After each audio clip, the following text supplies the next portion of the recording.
قرآن کریم کی کم از کم ایک آیت حفظ کرنا فرض عین ہے، چھوٹی ہو صورت، چھوٹی یا یعنی چھوٹی صورت ہو یا 3 آیات، جو ایک بڑی آیت کے برابر ہو، یہ حفظ کرنا واجب عین ہے، اور پورا قرآن پاک حفظ کرنا فرض کفایہ ہے۔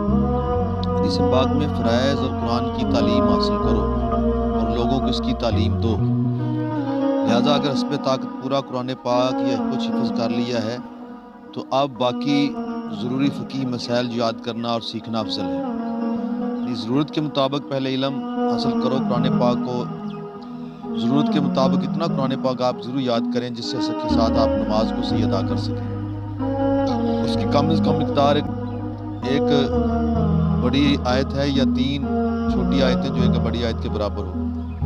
اس کے علاوہ آپ اگر 2 4 5 10 صورتیں یاد کر لیں تو اس کے بعد زیادہ ضروری یہ ہے کہ آپ فقہی مسائل سیکھیں جو بہت ضروری ہیں۔ زیادہ نہیں تو کم از کم بمقدار ضرورت ہر مسلمان کو فقہی مسائل جاننا یہ تو فرض عین ہے۔ اتنا علم جس کے ساتھ حرام حلال پاکی پلیتی کا پتہ چل سکے، کپڑوں کو پاک کرنا، جسم کو پاک کرنا، کیونکہ ہم جب اللہ کی عبادت کرتے ہیں تو اللہ کی عبادت کے لیے بھی کچھ شرطیں ہیں۔ جس طرح نماز ہے تو نماز کے اندر بھی ابتدا میں کچھ شرطیں ہیں، یعنی نماز کو شروع کرنے سے پہلے کچھ شرطوں کا ہونا پایا جانا ضروری ہے، پھر نماز شروع ہوگی۔ تو اسی طرح اللہ رب العزت نے جتنے بھی احکام پر نازل فرمائے ہیں ان کو کچھ شرائط کے ساتھ نازل کیا ہے، تو ان شرائط کو، ان چیزوں کو سمجھنا یہ ضروری ہے آپ کا بہت زیادہ قرآن پاک کو حفظ کرنے سے اور بہت زیادہ دوسرے معاملات کی طرف جانے سے۔ تو مسائل سیکھنے بہت ضروری ہیں۔ حدیث پاک علم میں اضافہ عبادت کی کثرت سے افضل ہے، اور دین کا بہترین عمل پرہیزگاری ہے، اور اسی طرح حدیث پاک کہ تھوڑا علم رکھنے والا بکثرت عبادت کرنے والے سے بہتر ہے۔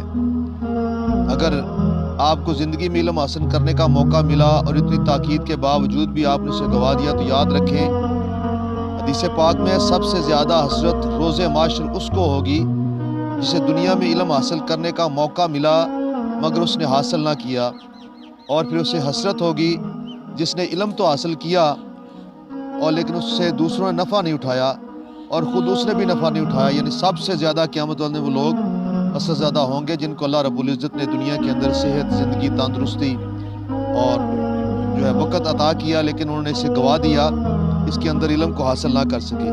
تو اس لیے ضروری ہے کہ سب سے پہلے جو ضروری مسائل ہیں انہیں سیکھا جائے۔ اور حدیث پاک میں یہ بھی ہے کہ روز معاشر اللہ کریم کے نزدیک بدتر درجے والا وہ عالم ہوگا جس کے علم سے اس نے یا لوگوں نے نفع حاصل نہ کیا، اور حدیث پاک جسے علم سے نفع حاصل نہ کیا گیا ہو اس کی مثال اللہ کریم کے راہ میں نہ خرچ کیے جانے والے خزانے جیسی ہے۔